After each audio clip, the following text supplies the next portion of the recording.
Welcome to Inside Builder channel.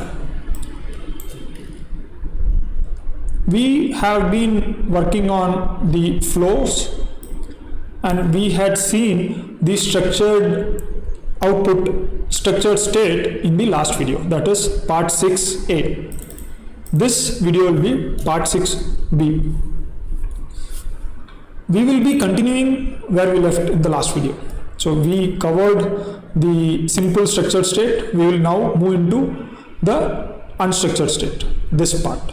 So let us go back to the code and let me open the unstructured state. Let us open building crews and building flows. Sorry, we need to open the unstructured flow. So now if you look at this code, this actually looks smaller, first thing. And second thing is, you will not see the Pydantic base model imported. Again, you will also not see any of the agents or tasks. It's also importing, it's also inheriting the flow. It is having the same first method and the second method. Most of the things are similar, but the primary difference that you will be seeing is the way the state is getting used here. So you'll be saying that the state is used like a dictionary. It's not using the dot operator. It is using the key, the square bracket method of accessing the value of the key inside the state. As I told you, in this case, in case of unstructured kickoff, you will have to provide a input.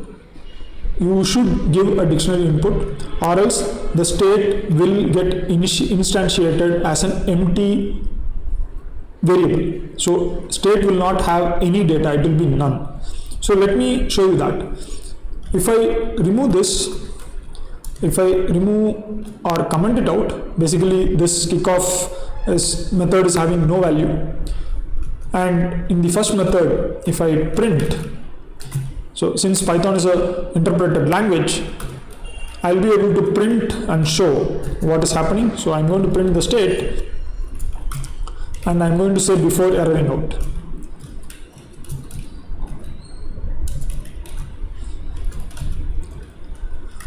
Understanding this way of dealing with the programming language is very, very important.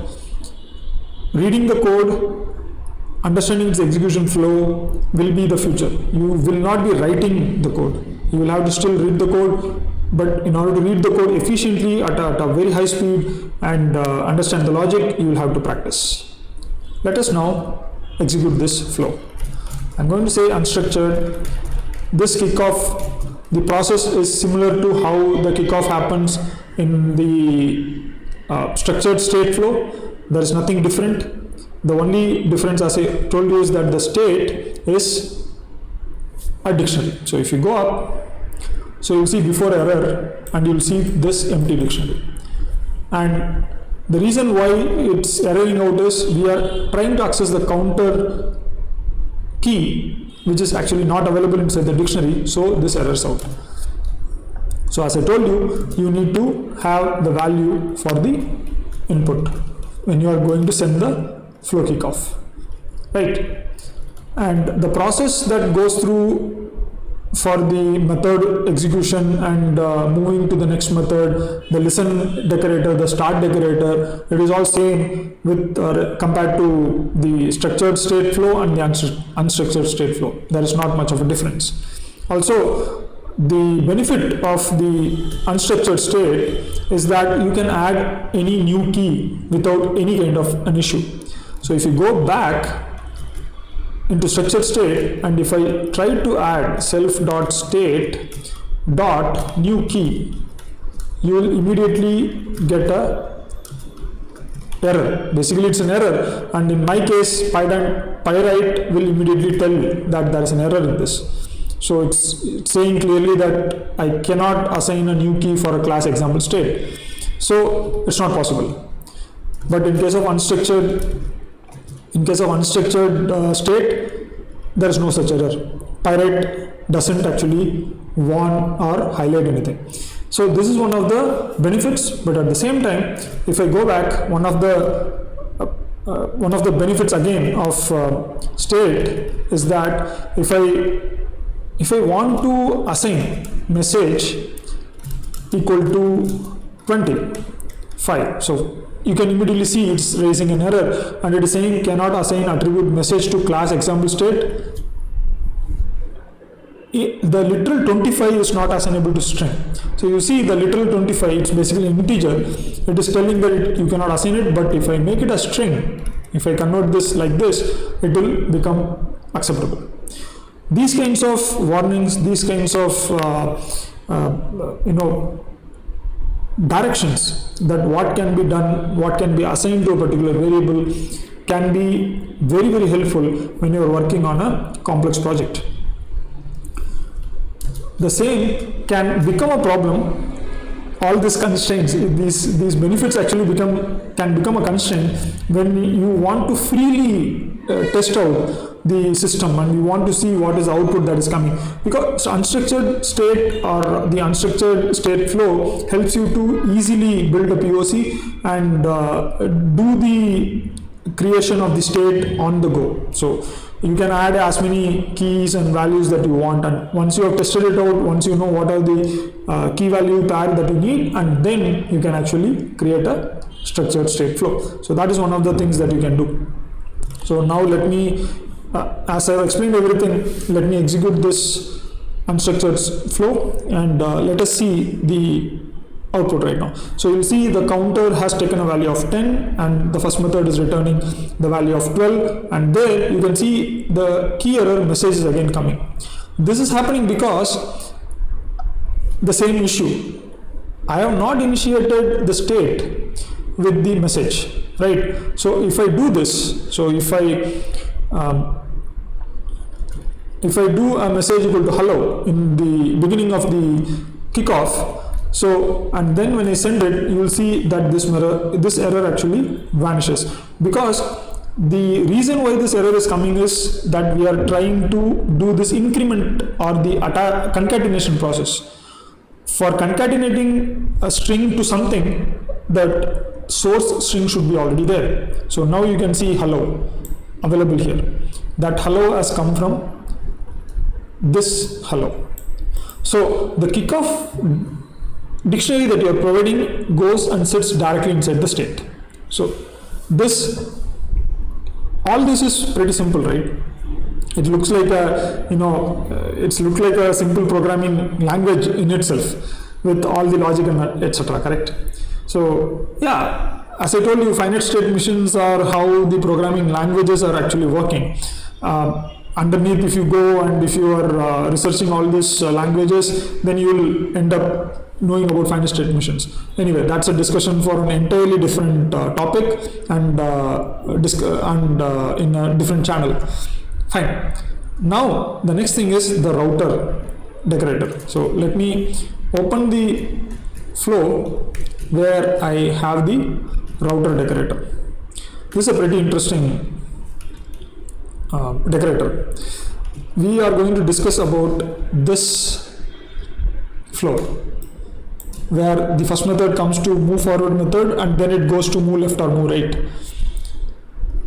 If you are intuitive, this is one of the main things that I learned when I started working with programming. You have to always have an intuition. You need to always have a theory, and then you need to check whether the theory works as you execute the code. This becomes like a game. You start loving to code. The more your intuition and your theory comes right, the more you will get into the flow of writing code. This is one of the tricks that you can use. So here in the router flow, I am using the structured state. There is not much of a difference except this 16 line @router keyword. Here what I am doing is this move forward method becomes a router. The moment I give the decorator router to it, this move forward method actually is connected with the first method. So whatever data the first method is returning will enter into the move forward method. You don't actually need to return anything also from the case of first method. It will still connect to the router. as you already saw, the state will act as a catch, correct? So you can still work on the state counter and increment it or decrement it, and then you can use that state counter inside the move forward or any of the other methods. So you are seeing that here. So in case of if the router method move forward finds the state dot counter to be even, then it goes to route 1. If it finds to be odd, then it goes to route 2. And in the move left, I get the state dot message move to left, and in case of route 2, I get moving to right. So that is the output that I will get. As you move forward, you will see the same full plotting that I have done. And then we have the router flow. Here I am kicking off, at the same time I am also instantiating the router flow. So I have not created two different variables or two different steps. It's done in the single way. And the first one is going to take the right route, and okay, let us check it. So I think the counter with 11 value will actually literally will take the left route, but I have given a wrong variable name here. It should be left route anyway. And the counter 10 will actually be even once you increment it, and it will be taking the right route. So once you execute this code, I believe that you understood the logic that is happening here. The logic is implemented in this location. So the if else clause is implemented in this location, where the return value, the route 1 and the route 2 from the router method will decide to which method the execution will go in the next step. So this return values are important. That is how the flow class in CrewAI has been internally coded. So keep this in mind, and you can play with this. Why am I trying to give you a very detailed step-by-step example, not just trying to type out the code and showing it? The primary point is that you don't need to type code as you go forward. It's not a necessity, but do practice. You need to still type it when you're practicing it. I did type these things. So let's proceed and let us execute this router flow. And you'll see that both of the flows gets executed, and also it creates a PNG file that you can again open it in the PNG file. So you see that the output has come. As I explained, the first one is moving to right, which is having the counter value that is even, and the second one is moving to left, which is having an odd number, right? And both the cases you will not get any output in the final step. Now comes to the final discussion, where we are going to discuss about the and the or. One of the toughest, at the same time fascinating aspect of a programming language is the conditions that you can code into the program. Conditions, the Boolean logic, is its own subject. It's a vast subject. And once you master this subject, you can code any challenge, any problem you can solve with coding. There are problems that cannot be solved with computers still, but you can get close to solving the problem with kind of argumentation. You can actually bring in humans, you can bring in AI, and you can still solve them. But what I mean to say is, if you master conditions, you will be able to get through a lot of tough scenarios. And flows are there to help you in that also. So the flows in CrewAI has two main logic decorators, that is or and. So you can see that it is imported from the flow module underscore and or underscore. And the way it is being used is pretty simple. So here it is getting declared as or, and that takes the first method and second method as parameters. So both the methods have to return. In this case of or, any one of the methods, if it returns, it is sufficient, and the log will get recorded. the log flow method will get executed. But if you are going to use the AND option, as it is shown in line number 39, both the first method and the second method has to return the value. So you see it is returning the value in line number 32 and line number 7, but in case of the OR flow, the first method is not returning, it's just printing. This is the benefit of the logic benefit of using the OR underscore and AND underscore logic decorators. This can be useful when you are going to work with varieties of crews and agents and tasks in a more complex application. There you need to use and understand these AND and OR in an efficient fashion. Let me execute this and then I will discuss further. As the code gets executed, the entire code will get executed right now. I am not going one by one through the entire AND and OR log flows, because by now if you go with the structured state, unstructured state, understand how the logs work, how the routers work, then once you come to this code, you should be able to intuitively understand how the things are working. So you can see that whenever, in case of OR also, the log flow is going through, and in case of the second is the log flow is actually getting printed because both are returning. Let us go back. So here in this discussion, we had reviewed all the parts of the flows.